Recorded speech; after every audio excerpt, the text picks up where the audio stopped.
मित्रांनो, पोलीस भरती 2018ला विचारलेला जबरदस्त असा प्रश्न आहे. हिराची दर महिन्याची बचत रुपये 650 आहे. दरवर्षी 34% व्याज तिच्या खात्यावर जमा होते, तर प्रत्येक महिन्याला किती व्याज मिळते?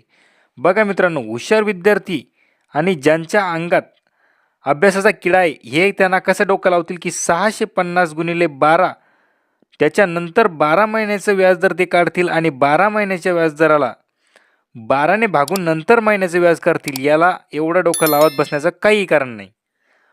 इथं काय दिलेलं आहे की महिन्याची बचत दिलेली आहे तुम्हाला. 650 रुपये झाली महिन्याची बचत आणि महिन्याचं व्याज काढायचं आहे.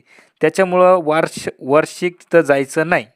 650 गुणिले 34 भागिले 100, याला सरळ सरळ तुम्ही हे सॉल्व करून घ्या. तुम्हाला महिन्याचं व्याजदर मिळून जाईल. 650ला जर 100ने भाग दिला तर कितीचा जातो? येथे शून्य कर, हा शून्य कट.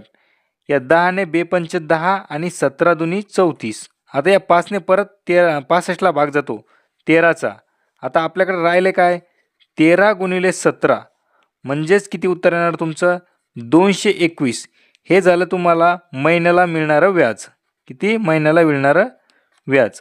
म्हणजेच आपलं पर्याय क्रमांक 3 हे बरोबर उत्तर होईल. या प्रश्नाला जास्त डोकं लावण्याचं काहीही गरज नाही.